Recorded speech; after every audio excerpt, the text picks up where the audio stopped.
Bonjour à toutes et à tous, bonjour Rod, comment ça va depuis la dernière émission? Bonjour à tous, salut Greg. Ça va bien, hein. Bien. Prêt pour cette petite série de dinos. Ouais, aujourd'hui on va rentrer dans le top 30, donc là on monte semaine après semaine, on se rapproche du top 3. Juste pour rappel, n'hésitez pas à nous suivre sur YouTube, sur Twitter, sur Facebook, voilà, pour suivre toute l'actualité de Tennis Break News avec tennisbreaknews.com et tbnprono.com. On a 2 sites désormais. Voilà, pour combler tous les besoins et tous vos désirs. Autre chose, on va évidemment continuer à faire gagner des abonnements aujourd'hui avec notre petit jeu pyramide dès que vous entendrez cette petite clochette. Voilà. Aujourd'hui, j'ai prévenu, je vais faire dur. Je vais te challenger, mon Rod. D'accord. Et puis, quoi de neuf sinon? Rien de spécial. On rappelle quand même les 70 noms que nous avons déjà cités jusque-là. Beaucoup de beaux noms. Lors de la dernière émission, on avait 4 noms en commun. Je pense que plus on va monter dans la hiérarchie, forcément, plus on va retrouver les mêmes noms aux mêmes places, puisque Aux mêmes places, je sais pas. Parce que toi, tu es un sentimental, tu vois. Moi, là. je suis factuel, j'ai les résultats, j'ai le palmarès. Toi, tu te laisses attendrir par le D'ailleurs, coup de raquette. aujourd'hui, je te l'annonce, il y a un joueur qui va m'attendrir. Voilà. Ok. On verra si ce sera le même que le tien. Écoute, je te donne la main pour démarrer ce top 30, mon Rod. Qui as-tu mis en 30e position? Alors moi, j'ai mis un joueur vintage, Oula, un moi joueur qui aussi. a joué au début des années de l'Air Open et Moi qui a aussi. surtout bien joué au début des années 70, qui est tchécoslovaque, enfin qui Non, était Yann tchécoslovaque, Kodes. Jan Kodeš. Alors, on a mis le même à Exactement. la même place. Ça y est, ça commence. Voilà. Je te laisse la main, vas-y. Kodeš, c'est 3 grands chelems gagnés, 2 finales. Alors, 3 grands chelems sur 2 surfaces différentes. Hein. C'était à Roland Oui. en 70-71 et à Wimbledon en 73. L'année où il y avait eu d'ailleurs le boycott Oui, alors c'est vrai que de la plupart des têtes de série. Ce titre de 73, il faudra quand même voilà, on ne peut pas l'enlever, mais c'était pas, on va dire, en thème de palmarès, c'est comme si aujourd'hui il y avait la moitié du tableau de Wimbledon qui joue pas, quoi, avec tous les meilleurs qui jouent pas. Donc ça a été quand même un petit peu galvaudé. Malgré tout, c'est un joueur qui a aussi gagné la Coupe Davis, qui aura été voilà, quand même régulièrement aussi dans les meilleurs joueurs. Moi, ce qui m'a surpris, c'est que son meilleur classement, ça a été numéro 5. C'est comme si aujourd'hui, en fait, un gars qui faisait cette année en 73, où il gagne Wimbledon, il va en finale de l'US Open, il finissait numéro 5. Je trouve que le classement n'est pas très significatif, quoi. Donc c'était un mode de calcul qui devait être quand même un peu différent à l'époque. Ça montre surtout qu'à l'époque, le niveau était très très élevé. Et il y avait vraiment beaucoup de très grands joueurs qui, pour le coup, ont trusté les premières places. Mais c'est vrai que, comme tu le dis, et d'ailleurs Villas le dit très bien dans le documentaire Netflix, c'est un classement qui finalement ne prenait pas en compte tous les classements, mais c'était un classement qui était mis à jour, on va dire, une fois tous les 2 mois, une fois tous les 3 mois. Et finalement, ça récompensait celui qui avait vraiment réussi dans les grands tournois et pas forcément celui qui était le plus régulier et qui gagnait beaucoup de titres dans la saison. Bon, mais Ouais, parce que je crois qu'en plus, en 73, il doit faire un quart à Roland Garros. et il fait une finale à l'US Open, donc c'est quand même ouais. Voilà. Et puis il y a un élément quand même. Alors c'est vrai qu'on va dire peut-être ce titre en 73, on peut le minimiser un petit peu. En revanche, il y a une chose, c'est qu'il n'a jamais joué en Australie. Donc là aussi, peut-être que s'il avait joué toute sa carrière sur une dizaine d'années, il aurait peut-être réussi aussi à glaner quelques titres en même temps. Enfin, en tout cas, il a vraiment fait partie pendant les 5 ans des tout meilleurs joueurs du monde de ce début des années 70. Il deviendra par la suite un capitaine aussi de l'équipe tchèque. Voilà, qui s'appelait la Tchécoslovaquie. Il a joué sous cette bannière-là, même si aujourd'hui ça a été coupé en deux. Hein. Il y a la République tchèque et puis les Slovaques. Donc avant tout ça, c'était réuni dans ces années 70. Voilà, donc Kodeš, c'est pas un joueur connu quand même. Hein. Je sais pas ce que tu en penses, toi, Greg. Non. Voilà, c'est vrai que quand tu regardes bien le palmarès, tu te dis ouais, quand même, c'est pas mal quand même ce qu'il a fait. Mais il est assez méconnu quand même du grand public par rapport à d'autres qui ont peut-être un palmarès qui est moins étoffé, mais qui ont été quand même beaucoup plus connus, beaucoup plus populaires. Tout à fait, je vais enchaîner sur mon 29e, Rod, c'est Michael Chang. Au final, tu l'as mis 32e, donc on n'est pas quand même finalement très très loin l'un de l'autre. Michael Chang, effectivement, un seul grand chelem dans sa carrière, en 1989 à Roland-Garros, à seulement 17 ans. D'ailleurs, c'est un record qui est toujours d'actualité. Aucun joueur n'a remporté un grand chelem aussi jeune, en ayant Et battu pourquoi tu l'as notamment… mis aussi haut? Pourquoi Alors tu l'as mis aussi, je aussi l'ai haut mis alors que... 3 places devant toi pour 2 raisons. D'abord parce que ce titre à Roland-Garros en 89, il a pour moi une énorme valeur, déjà parce qu'il est jeune, et ensuite parce qu'il a battu Edberg en finale en 5-7, plus Lendl aussi en 5-7 en huitième. Donc ce titre, je ne dis pas qu'il vaut plus que pour un autre, mais il vaut par exemple beaucoup plus que le titre de Wimbledon de Kodech, par exemple en 73. Voilà, c'est un titre qui pour moi a beaucoup de valeur. Et surtout parce qu'il a aussi 7 Masters 1000, ce qui est pas mal, et 4 finales en Grand Chelem sur 2 surfaces, c'est-à-dire le dur à Melbourne et à l'US Open, et aussi à Roland-Garros, et qu'il a remporté le Masters en 95. Voilà, donc au final, je l'ai mis là. Il y a aussi ce doublé en 92, Indian Wells Miami, qui est très dur à faire. Voilà, donc c'est pour toutes ces petites raisons-là que j'ai mis Chang, effectivement, peut-être un peu plus haut que toi dans le top 30. Et puis surtout, parce qu'on l'avait dit dans nos critères au début, il y a le palmarès factuel, et puis il y a aussi l'image, il y a aussi la renommée du joueur. Et Michael Chang, malgré tout, même s'il a qu'un seul grand chelem en carrière, bah, c'est un nom qui parle. C'est un nom qui parle, Ouais, ouais. c'est un nom qui va Et puis, il y a rester dans eu, l'histoire du tu sais, il y a tennis. eu ce fameux service à la cuillère contre Lendl qui Voilà. est resté célèbre pendant des années, des années, des années, jusqu'à ce que finalement, il y ait, maintenant, il y a des joueurs qui se remettent à le faire de plus en plus. Tout à fait. On a vu Kyrgios, notamment, Bublik, régulièrement servir à la cuillère, alors que Chang, c'est vrai qu'on n'avait pas vu ça depuis un bon moment. Même Et chez les derrière, filles, même chez les filles, il y en a qui le font ouais, aujourd'hui. ouais, et derrière, finalement, personne s'y est vraiment essayé, l'a refait. Alors que c'est revenu aujourd'hui, dans le tennis d'aujourd'hui. Donc, Et qu'est-ce que tu en c'est penses vrai que d'ailleurs? Parce que ça fait un débat, je fais juste une petite parenthèse. Ce service à la cuillère, aujourd'hui, beaucoup de personnes s'en offusquent, critiquent, disent que c'est un manque de respect. Quel est ton avis, toi, en tant que consultant et ancien non, joueur? je crois pas que ce soit un manque de respect, mais en revanche, la plupart du temps, quand les gars le font, ils le masquent, en fait. Et en fait, le joueur, il est plutôt surpris qu'autre chose. C'est-à-dire qu'en fait, il est un peu en train de regarder à droite, hop, et puis tout d'un coup, il sert. Voilà.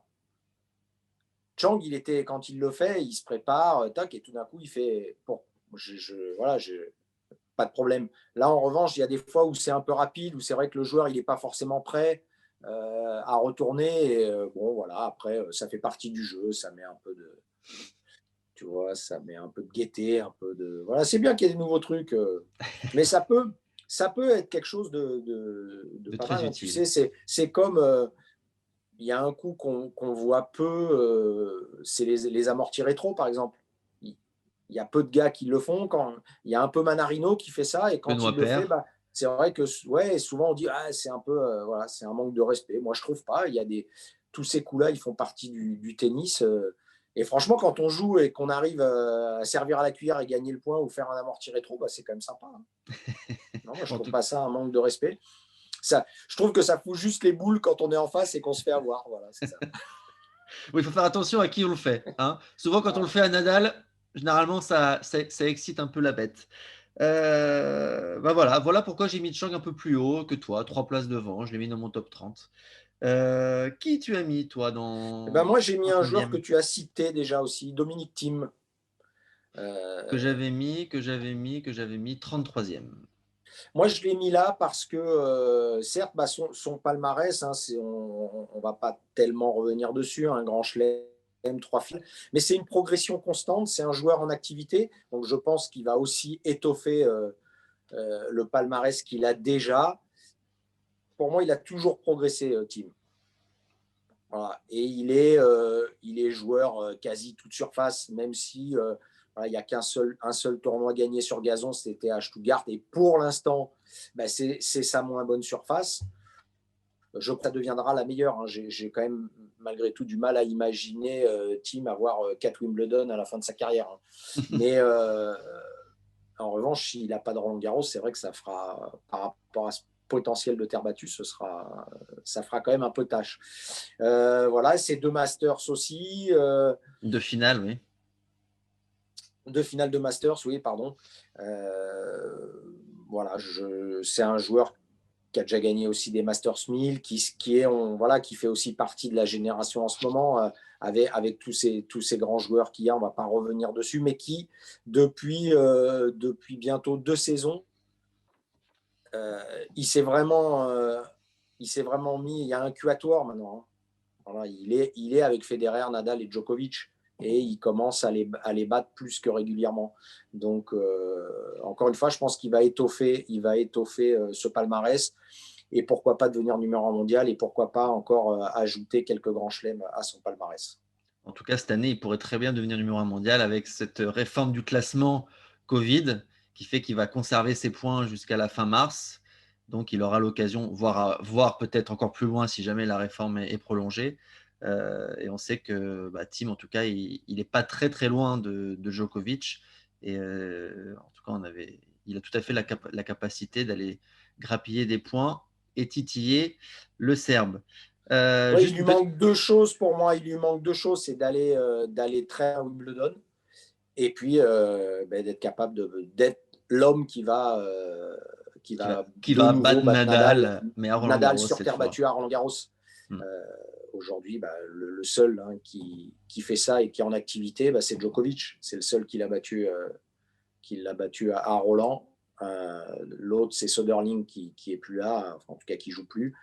Mais Thiem pourrait vraiment faire partie de là. En tout cas, il s'est grandement rapproché. Le dernier Roland, on peut pas vraiment le prendre en compte parce qu'il a enchaîné. C'est un Roland qui a été enchaîné avec les Open. Et franchement, s'il avait été capable de faire le doublé, ça aurait été quand même presque incroyable. Voilà, donc on va l'attendre vraiment, vraiment cette année sur terre battue, Thiem, et avec un vrai objectif. Il l'a dit lui-même.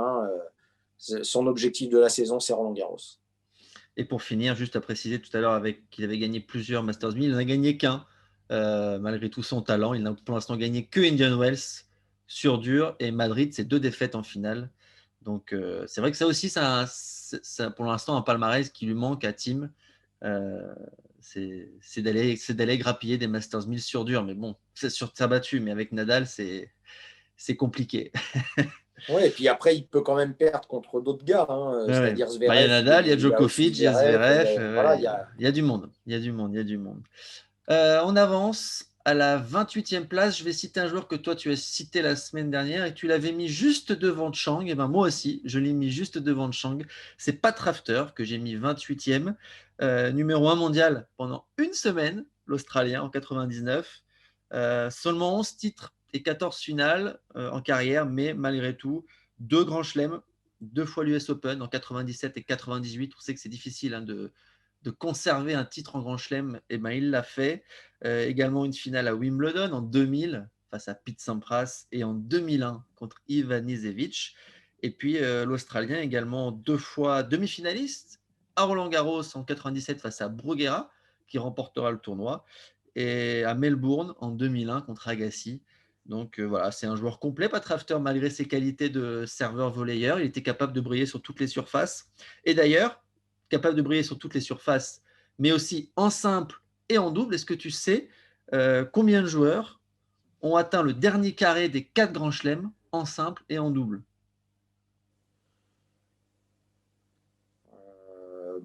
Après, on jouait beaucoup le double avant. Beaucoup de joueurs faisaient quand même jouer simple et double dans les années 70. Donc, il peut y en avoir. Il y en a effectivement beaucoup des années 70. Oui. Après, aujourd'hui, ça ne se fait plus. Donc, il y en a une dizaine. Ils ne sont que 6. Il y a Rod Laver, Rosewall, Tony Roche, Hawker, Edberg et donc Pat Rafter. Voilà, c'est quand même pas mal, ce qui prouve tous ces joueurs-là qu'on a cités ou qu'on va évidemment citer dans ce top 100. Voilà, quoi dire pour finir sur Pat Rafter? Et puis Rafter, il aura eu vraiment une période où il jouait sur dur, il était intouchable, l'année où... Parce qu'il y a une année où il gagne l'US Open, avant ça, il envoie les 2 Masters 1000 avant aussi. Tout à fait, au Canada en 98. Canada et Cincinnati, il a enchaîné les 3 quand même. Ah ouais. Costaud. Donc ça, c'est costaud. Costaud. Je ne sais pas s'il y a d'autres joueurs qui ont réussi à faire ça. Hein. Agassi avait envoyé 4 tournois l'été avant de perdre en finale contre Sampras à l'US Open. Mais quand même, hein, faire une espèce de triplé américain l'été, c'est quand même quelque chose qui était très, très costaud. Bah, Voilà, je me donc le note et puis on essaiera de voir si les écoute, joueurs Rafter, l'ont fait. c'est vraiment en plus un gars sympa. C'était un gars, pour moi, sur le terrain, il ressemblait à Nadal. C'est-à-dire énormément d'engagement, un combattant hors pair, mais avec toujours beaucoup de fair play, toujours respectueux de l'adversaire. Il est comme Nadal aujourd'hui sur le circuit. Moi, je connais personne qui dit ah, Nadal, il n'est pas sympa, Nadal, ceci, manque de respect, Nadal. Non, ben, avec Rafter, c'est exactement la même chose. C'était un gars clean, voilà, qui sur le terrain était un vrai guerrier.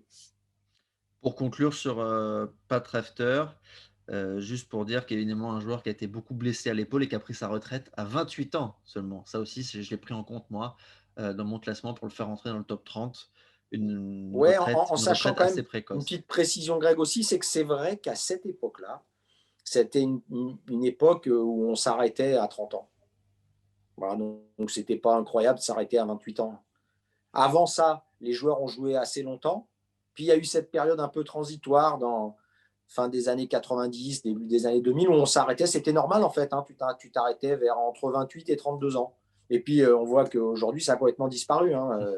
Aujourd'hui, les joueurs, ils disent bah, on continue, on continue. Hein. On se rapproche plus d'une fin de carrière à 37, 38 ans, voire un peu plus pour certains, et pas des moindres, qu'à 28. Et c'est vrai que Rafter, lui, il a aussi été dans une époque où, voilà, en gros, à 30 ans, on me disait, ah, écoute, ça y est, hein, tu commences à être vieillissant, hein, il ne va pas falloir tarder à faire autre chose. Quoi. Qui tu as mis, toi, en 28e, Rod? Alors moi, en 28e, j'ai mis un joueur que tu as aussi cité, qui est Marat Safin. Voilà, moi, je l'ai mis là parce que c'est un joueur que j'ai vu évoluer, que j'ai vu arriver, qui avait pour moi beaucoup, beaucoup de talent. Quoi. Et puis, voilà, ce charisme aussi. Ce charisme, il a fait partie de ces joueurs. On venait voir Marat Safin. Quoi. Voilà, parce qu'il était entier, il était humain, il laissait transparaître ses émotions. Je crois que le public a vraiment bien aimé ça. Moi, je regrette encore une fois, je trouvais que c'était sur terre, il jouait, c'était vraiment un excellent joueur de terre. Et puis finalement, quand je regarde son palmarès sur terre, il est pas tellement étoffé. Hein. Pas de finale à Roland, Ouais, pas de Masters tu disais 1000. à la dernière émission qu'il lui manque un titre à Roland-Garros, quoi. Bah ouais, je trouve, parce que vraiment, je l'ai vu jouer par moments sur terre avec un niveau incroyable. Et puis, il y avait un truc qu'il n'aimait pas, c'est ce Miami Indian Wells, là, Indian Wells Miami. C'est une période, ce mois-là, il n'aimait pas Marat. Les résultats n'ont pas été très bons. Voilà. Mais en dehors de ça, super revers. Voilà, pour moi, c'est un super revers. Voilà, un gars, je pense, qu'aurait pu avoir un palmarès un peu plus développé, mais qui, pour moi, aura marqué l'histoire du tennis, voilà, qui deviendra aussi numéro 1 mondial, il va succéder rapidement en fait comme joueur russe numéro 1 après Kafelnikov. Voilà, il va gagner la Coupe Davis 2 fois. Il y a d'autres fois où il va être blessé aussi, où il va pas jouer. Voilà, ça a été un artisan du développement du tennis russe, de celui qu'on a aujourd'hui, que ce soit chez les garçons ou chez les filles. Et c'est encore une fois un gars qui est respecté et apprécié sur le circuit. En tout cas, je suis content que tu l'aies mis dans ton top 30. J'avoue que j'ai mal dormi après la dernière émission parce que je me suis dit, en fait, 32e, j'ai été trop sévère avec Marat. J'ai été trop sévère et j'ai presque culpabilisé de ne pas l'avoir mis dans mon top 30.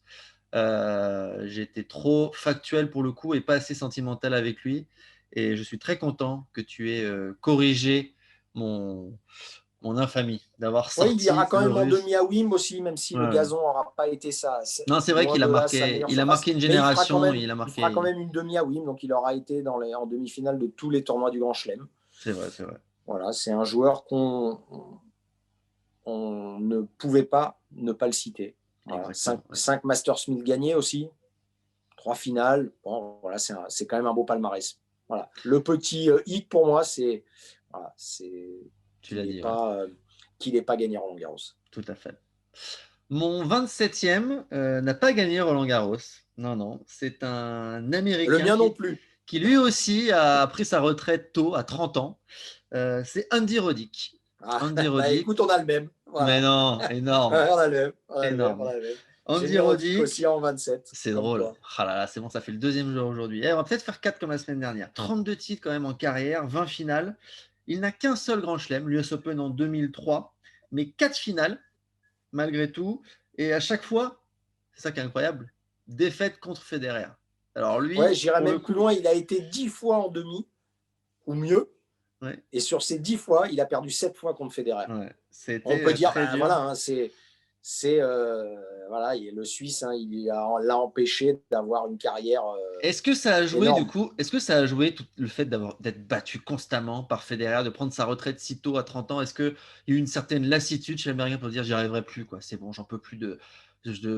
Est-ce que ça a pu jouer? Parce qu'il n'a Écoute, pas tu sais, arrêté pour des problèmes de graves blessures, etc. C'est vraiment une sorte de, voilà, de déclin petit à petit, lent, lassitude. Bon, voilà, à 30 ans, il ne pouvait plus, quoi. Et ouais, mais encore une fois, c'est la période qui c'est la voulait ça. période où ils C'est arrêtaient aussi à la cette époque. période, ça paraissait normal, donc ça a choqué personne qu'à 30 ans, ils disent bah, je m'arrête.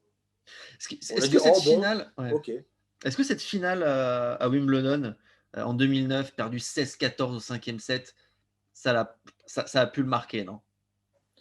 Bah oui, ce genre de finale, Psychologiquement. j'aurais bien aimé en jouer, mais je suppose que ça Hein. marque. Tous les gens qui font de la compétition, même si c'est à un niveau moindre, quand on se retrouve et qu'on perd 7-6 ou 7-5 au troisième, même en compète, bon, il y a des fois où quand on a joué un match très très long, qu'on a eu des occasions et qu'on rentre à la maison en se disant mais comment j'ai fait, pourquoi j'ai pas fait ci, pourquoi j'ai pas saisi cette occasion-là, bah ouais, ça trotte dans la tête. Hein, et ça, c'est valable, je pense, à tous les niveaux. Donc, oui, Roddick, joueur incontournable parce que aussi le service, L'un le des service, meilleurs services de l'histoire de euh, l'Air Open. cette capacité, moi, ce qui m'a toujours frappé chez lui, c'est cette capacité au bout de 5 heures, à être capable d'envoyer des premières balles à 230, 235. Mais Voilà. il avait pas que le service, hein, Roddick. Hein. C'était évidemment un gros coup droit, joueur offensif, très bon à la volée, et puis cette capacité de faire des passings incroyables, millimétrés en bout de course. Et des deux côtés, il n'était pas que un service, Andy Roddick. Hein. C'était vraiment un Ouais, joueur très complet. Hein. là encore, hein, souvent, on se voit dans les carrières même de tous ces champions qu'il y a toujours un petit hic. À lui, bah, ça aurait été la terre battue. Hein, Oui, ça c'est sûr. clairement, quand on regarde les résultats qu'il a eus sur les tournois et les résultats qu'il a eus sur terre, Ouais. euh, si on prenait que la terre, il n'aurait pas été dans notre top 100. Hein. Non, ça c'est sûr, ça c'est sûr. C'est pas le seul, hein. C'est pas le seul. La terre battue, c'est quand même une surface. Surtout à l'époque, c'était une surface de spécialistes. Hein. Il y a souvent eu soit la terre battue pour Mm, certains, mm. soit le gazon pour d'autres. Et puis on avait aussi eu, on en avait parlé avec Muster, hein, qui n'a pas gagné un match Wimbledon. On en avait parlé d'ailleurs il y a plusieurs émissions. À cette époque-là, je trouve que les joueurs étaient vraiment très spécialistes d'une surface et Beaucoup plus beaucoup qu'aujourd'hui. plus qu'aujourd'hui où les Ah joueurs oui, sont beaucoup assez plus. complets et finalement la hiérarchie est moins posée. Et d'ailleurs, bon voilà, c'est peut-être aussi une évolution dans le jeu aussi, hein, de devoir s'adapter à toutes les surfaces. Mais à l'époque, je trouve qu'on avait vraiment des terriens notamment les Espagnols qui étaient indéboulonnables. Malgré tout, certains étaient bons sur deux surfaces, hein, mais c'était très rare d'avoir quand même des spécialistes capables de gagner deux grands chelems, par exemple, sur deux surfaces différentes. C'était pas facile. Mais en fait, hein, on a eu beaucoup de joueurs, les Américains, qui jouaient pour beaucoup pas très bien sur terre, à part quelques-uns dont on a parlé, hein, les Courir, Agassi, Chang, qui ont bien joué sur terre. Mais Courir, il y on avait n'en a pas beaucoup de parlé gars. encore. Hein. Il y a beaucoup de gars. Ah, je te vois venir. Il y a beaucoup de gars voilà, qui ont eu du mal à jouer sur terre parce qu'ils avaient du mal à se déplacer sur cette surface qui est quand même spécifique. Et puis à l'inverse, bah, il y avait tous les terriens qui, sur gazon, soit ils ne jouaient pas, soit ils n'étaient pas motivés, ils allaient à Wimbledon un peu comme ça. Aujourd'hui, ça n'existe plus, ça. tout le monde se prépare pour chaque tournoi du Grand Chelem avec le même intérêt et la même envie. Très bien. Voilà pour Andy Roddick. Je pense qu'on a été complet pour l'Américain. Le dernier Américain d'ailleurs qui a gagné un Grand Chelem. 5 Masters 1000 remportés, 4 finales. Mais pas de finale au Masters. Non, mais 8 participations. 8 participations, très régulier. Masters, non, très régulier. Bah, oui, voilà, il était dans le top 8 pendant. Il aura quand même été à un moment quand même dans les tout meilleurs pendant presque une dizaine d'années. Bien sûr. Je vais te laisser la main pour ton 26e, Rod. Et mon 26e, c'est un joueur très apprécié du public. Qui a un joli sourire. Et qui a un joli sourire. Gouga. Et Gouga. Ouais, Gouga, ouais. Voilà. Gouga reste Gouga, quoi. Voilà, Gouga, c'est Roland Garros malgré tout. C'est ces 3 titres à Roland Garros. Je l'aurais mis moins bien classé s'il n'avait pas gagné le Masters. Voilà, pour moi, c'est ce qui a fait beaucoup de différence. C'est que Kuerten, il a été capable de gagner le Masters en indoor sur dur et en battant Sampras et Agassi. Tout à fait.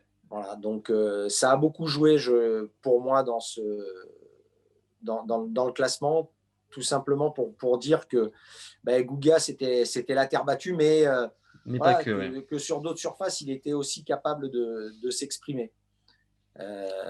C'est 8 titres en double, alors pas des gros titres, mais il a quand même aussi joué en double, il savait jouer correctement au tennis, et puis c'était cette élasticité quand il jouait, voilà, que je trouvais assez incroyable. On avait toujours l'impression que c'était un funambule. Et puis, voilà, ça a été un moment aussi où sur Terre, il était quand même plus que solide. Et je me rappelle de son premier titre. Voilà, il arrive, il est tout jeune, il doit être 60e.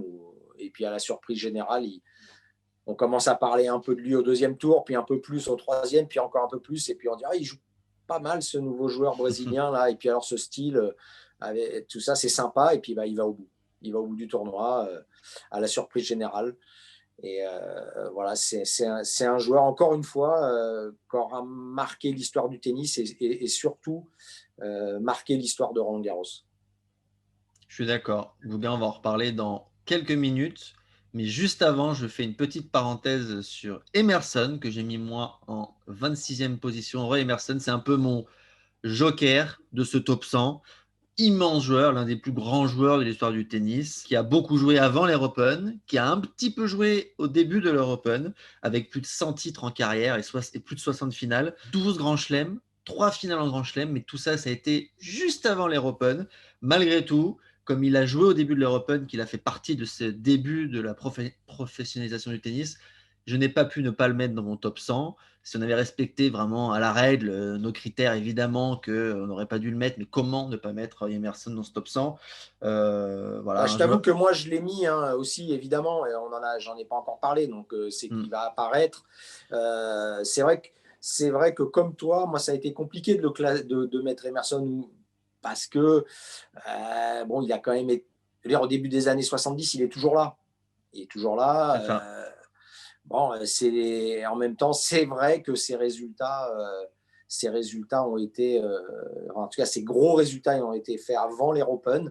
Mais quand on parle de palmarès de Grand Chelem, de tout ça, avec ces 12 Grands Chelems, il revient en permanence. Bien sûr. Et je crois que, comme toi, pour moi, c'est vrai que c'est un peu un joker, mais Lever va en être un peu également, va faire aussi partie. Un peu moins, parce que lui, il aurait eu... Est-ce qu'on aurait pu faire ce top 100 sans citer Emerson et sans citer Rod Laver? Non, c'est impossible. Ça me paraissait totalement impossible. Donc, effectivement, je trouve ça... Voilà, moi, je t'avoue que je l'ai mis un tout petit peu plus. On en reparlera. On en reparlera de Roy Emerson. Du coup, on va rester sur Gouga, que j'ai mis, moi, en 25e position, donc juste devant toi. Alors, pourquoi je l'ai mis juste devant toi, Gouga C'est vrai qu'il a, par rapport à ce qu'il a fait en Grand Chelem, en dehors de Roland Garros, c'est quand même en dessous. Mais c'est vrai que pourtant, dans les Masters 1000, sur dur, il a bien joué. Non, puis il jouait bien sur dur. Il était bon sur dur, mais il bloquait. À Melbourne et l'US Open, il bloquait. Mais bon, malgré tout... Surtout à Melbourne. Mais Il malgré n'a tout, jamais bien joué à Melbourne. non, je pense qu'il était un peu en retard à l'allumage en début de saison. Là. En début de saison, il arrivait Il de arrivait un peu. Florianopolis, il Il avait fait arrivait du des surf vacances pendant au 2 mois. Brésil, c'était Ah compliqué. ouais, Ouais. il y avait C'était 2 gars qui compliqué. n'arrivaient pas en forme en Australie, c'était Nalbandian et Kuerten. Non, mais Kuerten, obligé de le mettre dans mon top 25, obligé pour son empreinte laissée dans le tennis, son style de jeu, sa bonne humeur, sa personnalité attachante. Malgré tout, 5 Masters 1000, plus 5 finales de Masters 1000, donc il a quand même un sacré palmarès, en plus de ses 3 Roland-Garros. Puis voilà, il est Hall of Fame, c'est une icône du Brésil, à tel point qu'il y a eu un timbre à son effigie avec en arrière-plan la Tour Eiffel. Voilà, il n'y a pas beaucoup de joueurs avec qui on a fait des timbres. Ouais, Et c'est puis la classe. voilà, Hein. c'est la classe. Et puis il y a ce côté vraiment, c'est un homme de cœur. Un homme de cœur avec voilà, il aimait les gens, il était aimé des gens, il a créé cette fondation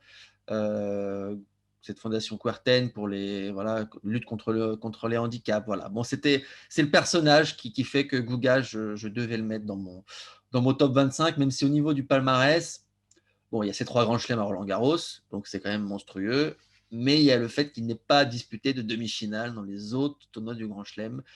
Peut-être que s'il avait remporté ne serait-ce qu'un Grand Chelem sur une autre surface, il serait clairement rentré dans le top ouais, 20. dans le top 20. Ouais, je partage assez ton avis. Et puis Voilà, quand moi, même ce que je retiens 43 semaines numéro 1 mondial quand même, donc voilà, c'est pas rien. ce que je retiens aussi chez lui, c'est cette capacité à avoir le sourire. C'est ça. Voilà, et parfois même sur le terrain dans des moments importants.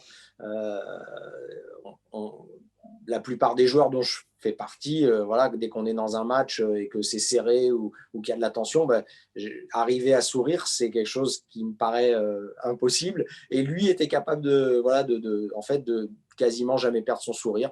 Et je crois que ça a participé aussi à sa popularité. On en est où, toi? C'est ton. Moi, mon 25e. Il y Moi, a. mon 25e, c'est un joueur de la même génération. C'est Lleyton Hewitt. J'ai failli le mettre là. Ah ouais, Hewitt, c'est un grand chelem de moins que Kuerten, mais c'est deux victoires au Masters. Tout à fait. C'est 2001 30 et titres. 2002. Ouais, 30 titres, 2 années de suite, il va finir numéro 1 mondial. Ça aussi, c'est des petits plus. Hein, être capable de finir l'année à la première place. Il va le faire 2 années de suite. Il va gagner aussi, participer grandement à 2 Coupes Davis. Un grand chelem en double aussi, qui prouve que également dans cette discipline, il était capable de très très bien jouer et d'aller au bout des plus gros tournois. Joueur ultra combatif. Tennistiquement, c'est pas le joueur que je préfère, hein, je te le cache pas. Humainement, je suis pas un grand fan non plus. Mais pourtant, tu l'as mis là, ça veut dire que les Ouais, qualités tennistiques sont présentes. ouais, non, mais elles sont là. Je veux dire, la capacité à s'accrocher, à rien lâcher, à être un grand combattant, sont des choses qui sont extrêmement importantes. Et puis, voilà, il y a quand même derrière du palmarès. Hein. Donc, et oui, tu es un joueur incontournable. Il gagne son premier tournoi, je crois. C'est le plus jeune gagnant, il me semble, hein, de tournoi. Il a même pas 16 ans, je crois, quand il gagnait à Adélaïde. Ou en tout cas, il est vraiment extrêmement jeune. En tout cas, c'est le plus jeune numéro 1 mondial. Il avait 20 Aussi. ans, en Mais je crois que novembre 2001. c'est le plus jeune joueur qui a gagné un tournoi. On vérifiera, ça marche. Voilà. Et donc, voilà, gros combattant, voilà, incontournable, qui a été aussi un artisan des victoires en Coupe Davis de l'Australie, dans ce pays de Coupe Davis. Il aura peut-être pas réussi à jouer aussi bien qu'il aurait voulu en Australie. Ouais, parce qu'au final, il le gagnera pas, Melbourne. Hein. Oui, et puis il jouera souvent, il sera moins régulier. Il a mis du temps avant de bien jouer. Hein. Voilà. Il y a cette finale en 2005, mais sinon, c'est vrai que beaucoup de fois. Oui, alors que tu vois, par exemple, à l'US Open, il va quand même faire 7 années de suite où il va être en quart ou mieux. Ou mieux. Ouais, donc il va être à chaque fois dans les 8, il va être extrêmement régulier. Cette régularité-là, il la trouvera jamais dans son tournoi fétiche qui est chez lui à Melbourne. De toute façon, les 8, on va en reparler très rapidement. C'était ton 25e, là, c'est ça? Ouais, c'est ça. Bon, alors moi, je vais faire deviner mon 24e. Donc, on va faire deviner le même numéro aujourd'hui. Est-ce que tu es prêt, Rod? Et oui, je suis prêt, vas-y. Alors, mon premier indice, c'est poker. Kafelnikov. Ah ouais, d'accord, il est un joueur. Bon, alors, ce qui va pas, c'est que, c'est que moi aussi, j'ai mis Kafelnikov. Ah bah oui, du coup, Donc, c'est je vais vrai. pas pouvoir te faire deviner. C'est pas grave, on offrira quand Mais, même 3 mois d'abonnement. C'est pas mal. mais si tu veux, je l'aurais fait deviner différemment, tu vois. Alors moi, j'avais poker, golf et Sydney. Voilà, poker parce que le Russe s'est reconverti en joueur de poker après sa carrière, également en joueur de golf et Sydney parce que c'est sa médaille d'or au JO de Sydney. Et toi, c'était quoi tes 3 Et indices? moi, je t'aurais dit doublé, 96, Roland Garros. D'accord. Et pourquoi le doublé? Bah, parce que, Il gagne le double aussi? eh ouais, Il gagne le c'est simple et le double? le dernier joueur à avoir gagné le simple et le double dans un tournoi du Grand Chelem. Eh ben, Et 96, il gagne les deux. tout à fait. Aujourd'hui, ça paraît impensable. Aujourd'hui, On oui. n'imagine pas un favori de Roland Garros Aller aussi loin en s'aligner double. Ouais, ouais. s'aligner en double avec l'envie d'aller au bout. Hmm. Alors, Caffel, c'était un joueur qui jouait énormément. C'était probablement le joueur de l'époque qui Il avait jouait le plus de beaucoup, oui. matchs. Peut-être même parfois, on se demandait comment il faisait pour jouer autant. Mais Il bon, on jouait va sur une pas. jambe parfois. Ouais, voilà. Bon, ça, c'est un autre Hmm. problème. Mais non, non, mais de toute manière, il jouait simple et double tout le temps. Et il était inscrit dans tous les tournois, quoi. C'est comme Benoît Paire aujourd'hui, tu vois, qui est un des joueurs qui joue le plus. Caffel, il était sur le pont tout le temps. Et voilà, pour moi, ça a une vraie valeur. Être capable d'aller gagner le simple plus le double, c'est quand même très, très, très costaud. Ouais, et Numéro ça, 1 c'est. mondial en simple, avec 26 titres et 20 finales. Et puis numéro 4 mondial en double, avec 4 titres du Grand Chelem en double. Et en simple, il aura eu donc Roland Garros en 96, Melbourne en 99, plus la finale de Melbourne en Et 2000. tu regarderas qu'il va être 4 fois en finale de Roland en double. Hein. Exact, en plus, ouais, c'est vrai. Et l'année d'avant, si tu regardes bien, il est battu à Roland en double. Bah, tu regarderas par qui il est battu.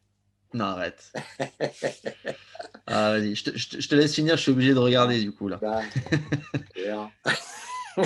non, non, mais attends, Caffel, c'est un super joueur. Et puis, ça a été, l'enchaînement de celui qui avait ouvert la voie, qui était Andrei Chesnokov. Quelques années auparavant, Caffel devenait numéro 1 mondial. Voilà, il y a eu aussi, comme tu l'as dit, ce titre au JO de Sydney. Rodolphe Gilbert, avec Oui. Guillaume Raoult en Oui, j'ai battu 94. Kafelnikov, moi, monsieur, à Roland-Garros en double. Oh là Oui. là là là là là, c'est bon ça. Ah, ça m'avait échappé. Oui, bah, tu vois. Hein. Génial, génial l'anecdote. Écoute, non, mais oui, alors il y a quand même une question quand même sur le russe, ça m'a étonné. Aucun titre en Masters 1000, Oui, 5 c'est finales vrai. perdues. Ouais, incroyable. Bon, et puis cette finale du Masters en 97, voilà, qu'il aurait pu gagner, mais qu'il n'a pas gagné. Mais aucun Masters 1000 pour un joueur régulier pendant plus de 10 ans, numéro 1 mondial. Bon, c'est vrai que ça m'a étonné. Après coup, c'est vrai que j'avais pas de souvenir de lui gagnant un Masters 1000. Bah, c'est normal, parce qu'il n'avait pas Mais il gagné. l'a il l'a pas fait. Et Ouais. pourtant, mais c'est vrai que C'était un quand on joueur est complet sur capable. toutes les surfaces. Bah, oui, Ouais, oui, oui, oui. Il n'y il n'y avait, avait il y a aucune pas raison aucune qu'il raison pour qu'il ait. n'en gagne pas, mais Voilà. c'est comme quoi. Mais tu sais, c'est comme quand tu lances ta carrière, normalement, tu commences, tu gagnes en troisième division des futurs, puis après, tu vas gagner en challenger en deuxième division, puis après, tu commences à gagner le tournoi. Bah, il y a des joueurs qui n'ont pas cette trajectoire. Un Lucas Pouille, par exemple, il a gagné des futurs, mais il n'a jamais gagné de challenger. Il a sauté une étape. Et il a sauté une étape. Il est directement été gagné des 250. Bah, on peut Bon, parler de voilà, Nadal aussi, hein, qui a quasiment pas joué sur les circuits secondaires. Hein. Il est passé de junior Oui, à ATP, lui, hein, carrément. oui, Hein. junior, il n'en a pas joué Et beaucoup non rapide, plus. hein, Hein. et rapide, ouais, très rapide. Hein. Ouais. Bon, Nadal, c'est peut-être un peu un cas à part, Ça va peut-être. capable. Écoute, Kafelnikov, Hall of Fame. Hall of Fame, voilà, donc on l'a mis tous les deux 24e. Bon, bah écoute. Voilà, il gagnera la Coupe Davis aussi avec les Russes, contre la France, hein, d'ailleurs. Hein. On ne va pas se le cacher à Paris. T'aimes bien appuyer, hein, c'est rien, hein, t'aimes bien quand ça fait Non, mal. Hein. j'étais à Paris-Bercy quand il y a eu cette finale. Voilà, et évidemment, on a été très, très attristé par la tournure que ça a pris. Bah, c'est sûr que quand tu perds une finale de Coupe Davis chez toi, bon, Ça fout un peu les boules, quoi. Voilà. Mais un élément vraiment qui a pesé pour moi, c'est ce doublé. Voilà. Vraiment, parce que pour moi, c'est incroyable.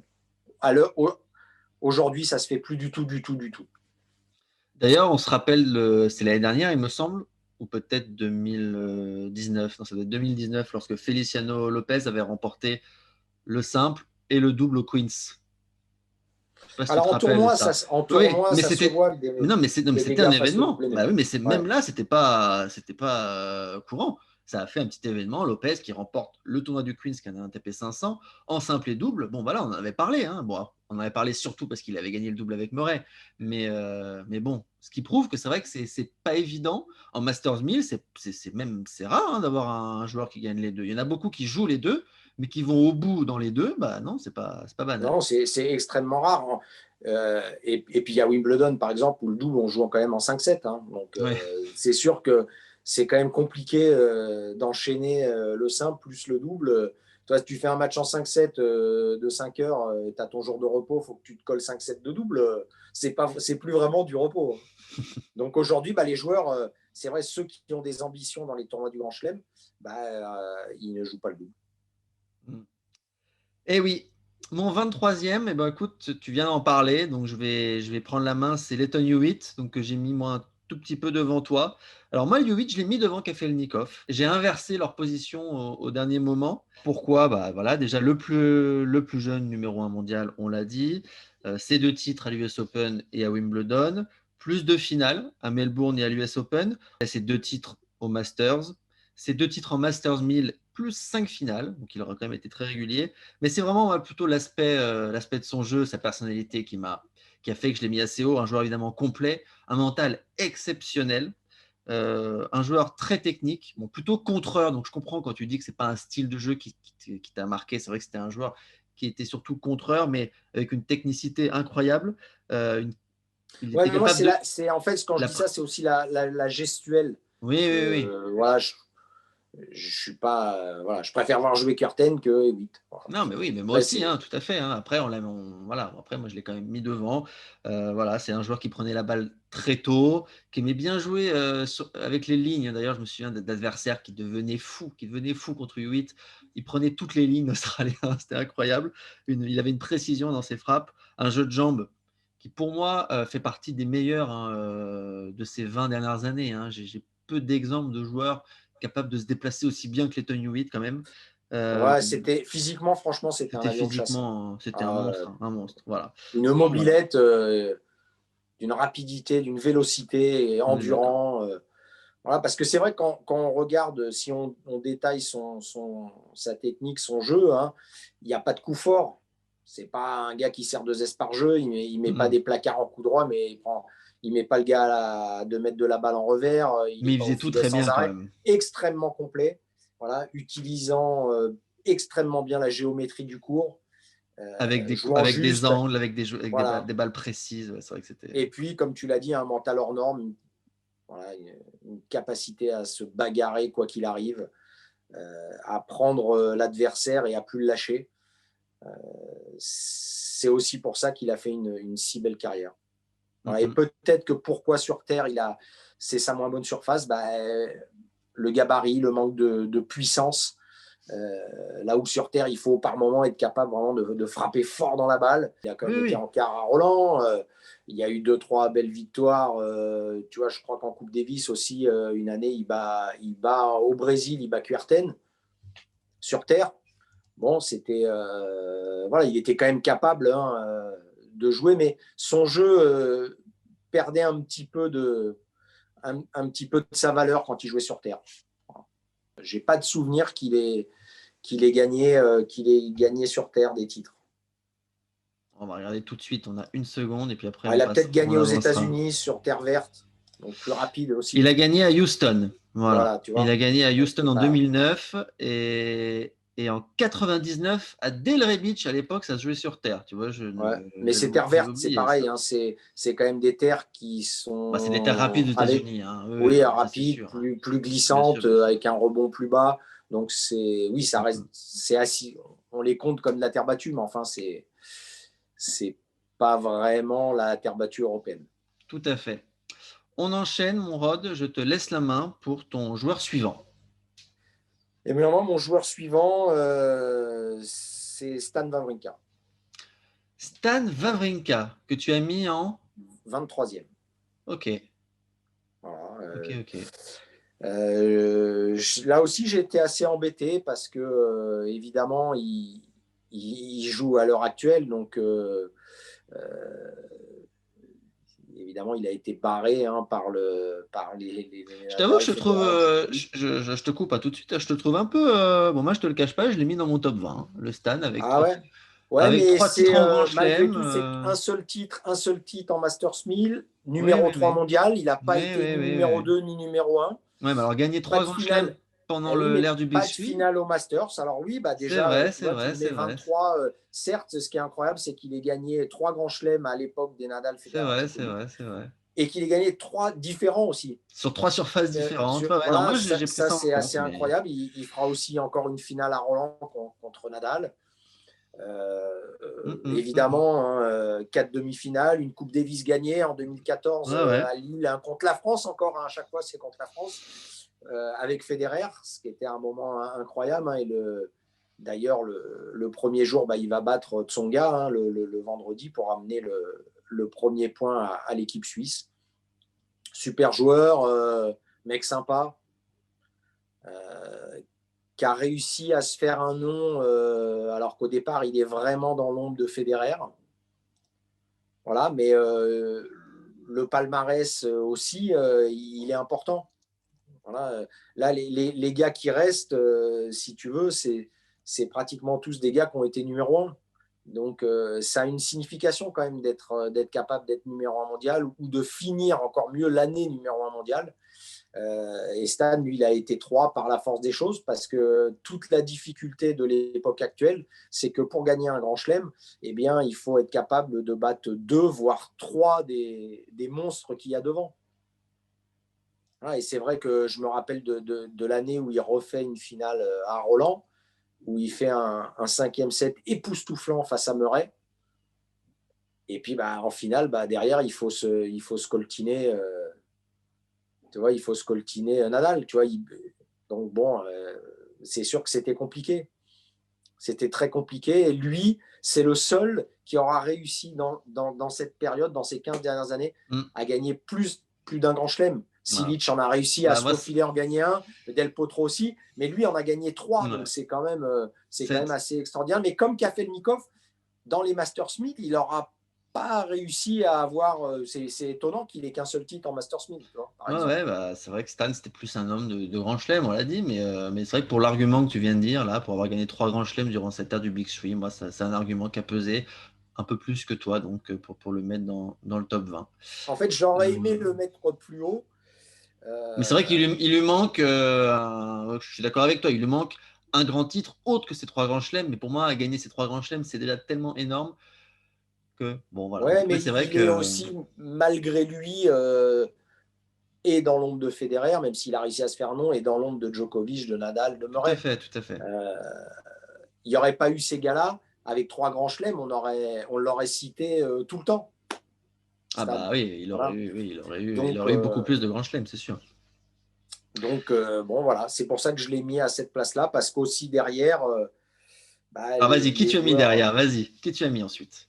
Alors, bah, mon 22e, c'est un autre Stan, Stan Smith, comme moi. Stan Smith. Énorme! Voilà. Énorme! On a tous les deux mis Stan Smith en 22e position. Bah, c'est vrai que quand on arrive là, c'est difficile parce que les joueurs, ils ont quand même des sacrés palmarès. Hein. Stan Smith, bah, pourquoi je l'ai mis là? Parce que évidemment, c'est pas ma génération ni la tienne.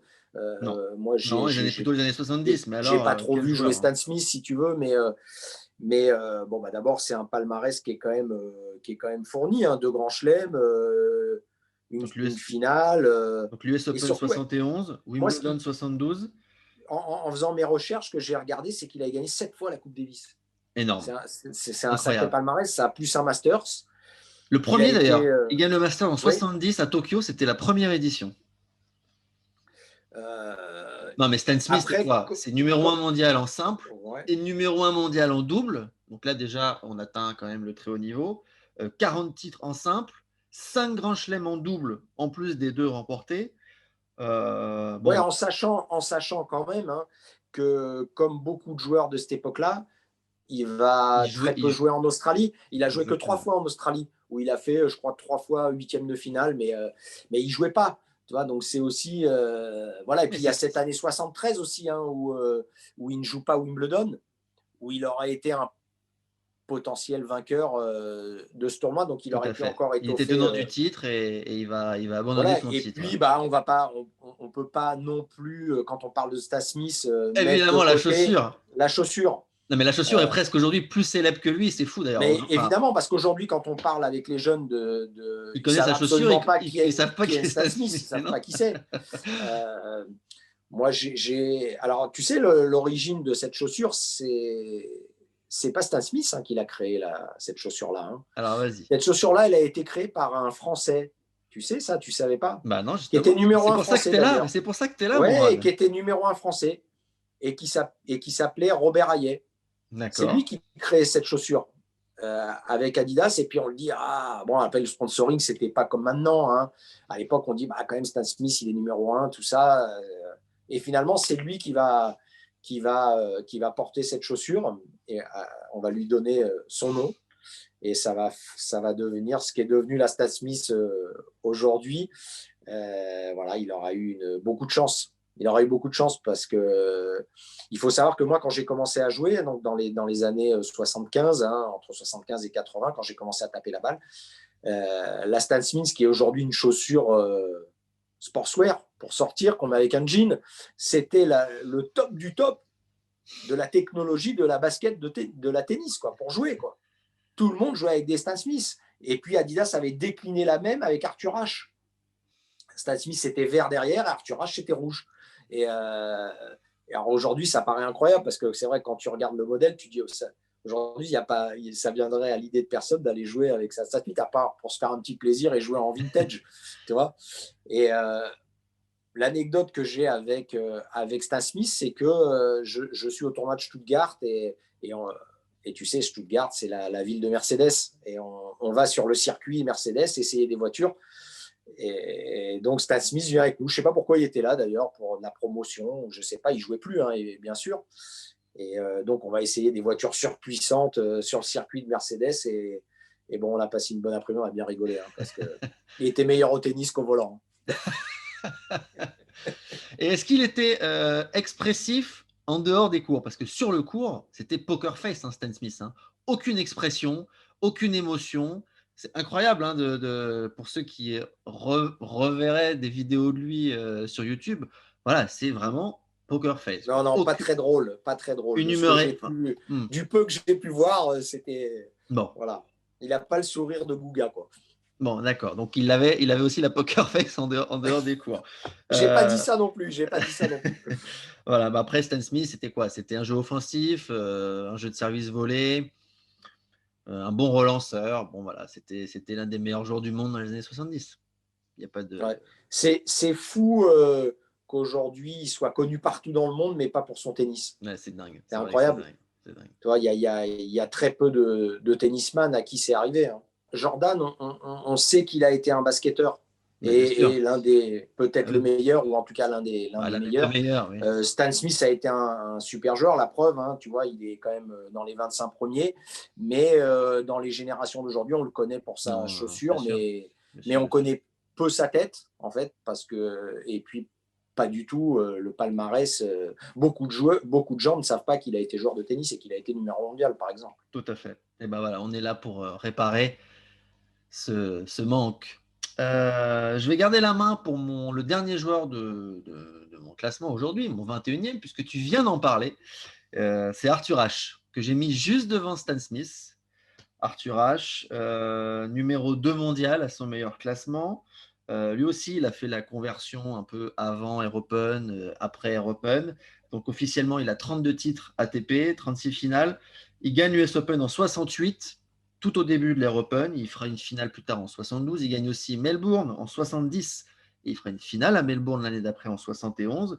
Et il gagnera un troisième Grand Chelem à Wimbledon en 75 en battant en finale le numéro 1 mondial, Mr. Jimmy Connors. Arthur Ashe, évidemment un nom connu aujourd'hui pour être le nom du cours central de l'US Open. Mais voilà, si ce cours-là porte ce nom, c'est bien que c'est l'une des légendes du tennis, 21e. Bon, je ne l'ai pas mis dans mon top 20. Bon, ça peut faire débat. Toi, j'imagine que tu l'as mis dans ton top 20 puisque tu ne l'as pas encore cité. On va voir si tu l'as mis en 21e position. Mais en tout Ouais, cas, je l'ai mis dans mon top 20. Ouais. voilà, Arthur J'ai Ashe. hésité, c'est vrai, parce que c'est vrai que Stan Smith, Arthur Ashe, ouais, c'est pas si loin, quoi. Voilà, c'est pas si loin. Et puis Arthur Ashe, il a aussi, et pour nous en France, il a aussi découvert Yannick Noah. Il a été, Exactement, c'est ça. Je voulais te poser la question. il a Yannick aussi Noah, été, on a beaucoup parlé de sa rencontre avec Arthur Ashe. Hein. voilà, enfin, Yannick en a beaucoup parlé en disant que ça avait été important pour lui et le fait que Arthur Ashe sur une tournée vienne au Cameroun et découvre ce jeune joueur en disant bah, il joue pas mal, il faut qu'il joue au tennis, tout ça. Et puis voilà, on sait la carrière après qu'a fait Yannick. Voilà, c'était un joueur avec beaucoup de classe. C'était avec beaucoup de classe. Et puis moi, j'étais encore une fois gamin, je voyais c'était sa raquette, moi. Cette espèce de raquette en aluminium là. Ah, mais c'est sûr Voilà, que les raquettes de avec, l'époque, c'est incroyable. Enfin, quand on... avec un super beau style. Voilà, un super beau style. Moi, je t'avoue que je l'ai mis un petit peu mieux. Voilà. Celui que j'ai mis en 20e, bah, c'est Roy Emerson. En 21e. Voilà. En 21e, pardon. J'ai mis Roy Emerson parce que vraiment, je ne savais pas trop où le mettre. Parce que pour moi, il fait partie de l'histoire du tennis. Toi, tu l'as mis, je crois, 26e, c'est ça. Hein. Exactement. Voilà, bon, il était difficilement classable parce que j'aurais pu le mettre 17e ou 18e ou 15e. Ou pas d'ailleurs, parce que c'est vrai que on a parlé de l'Air Open, mais encore une fois, oui, il a joué pendant cet Air Open, même s'il n'a pas eu les mêmes résultats. 12 grands chelems, c'était quand même difficile de passer au travers. Donc, j'ai pas voulu le mettre dans les 20 premiers quand même. C'est pour ça que je l'ai mis 21e. Voilà. Bon, bah écoute, c'était une belle émission, mon Rod. Hein. On a eu des bons noms encore aujourd'hui. Hein. Et oui, puis on se rapproche de la fin. Hein, Bah là, ça y est. Là, on va rentrer dans le top donc 20. là, il y a le palmarès. On va rentrer dans le top 20 C'est chaud. Hein. avec donc aujourd'hui, je vais regarder les joueurs que tu as cités et que moi j'ai pas cités. On aura donc pour moi du Stan Wawrinka dans mon top 20 que toi tu as mis en dehors du top 20 Et il et y aura puis Arthur H pour moi. et Arthur Ashe pour toi et puis c'est tout. Et tout le reste Et on c'est tout. était et tout le reste Et on était tout le, pareil. voilà. Le reste, les 18, 19 qui restent pour chacun, bah, on aura les mêmes. Andy Roddick, tu l'as mis où aujourd'hui? Et Andy Roddick, ben, je l'ai mis comme toi, 27e. Ouais, c'est ça. On a eu 3 en commun aujourd'hui. Hein. Ouais. 3 en commun. Kodesh, Roddick, Kafelnikov et Smith, non, 4. 4, exactement 4. Comme la Voilà. semaine dernière, c'est beau. Non, je pense que sur les prochains, on aura débat. Un cas va être un cas épineux, c'est le cas Guillermo Villas. Il y aura, à mon avis, il y aura un Il va deuxième être un cas cas épineux. épineux, et puis voilà, on en Moi, il aura y en a un peut-être. deuxième qui sera épineux, parce que je l'ai mis très très haut. Et voilà, je pense que ça peut faire l'objet d'un petit running gag. À chaque fois que je vais dire un nom, je pense que tu t'attendras à ce que je le cite, mais non, je ne le citerai pas. Okay. Voilà, ça peut être marrant. Ça peut être marrant, Villas, effectivement, on verra. Mais là quand je regarde mon classement de 11 à 20, waouh! Il y a Ouais. déjà beaucoup de grands chelems. Déjà là, les noms, les 2 dernières émissions, déjà, c'était pas mal, mais là, on rentre vraiment dans le très, très, très, très haut niveau. Là. Très, très haut niveau. Et puis, évidemment, normalement, on devrait avoir les mêmes noms, mais peut-être pas aux mêmes places. Bon, on récapitule le classement. Voilà, on en a cité 80 déjà, les 80 noms que nous avons cités depuis maintenant presque un mois et demi.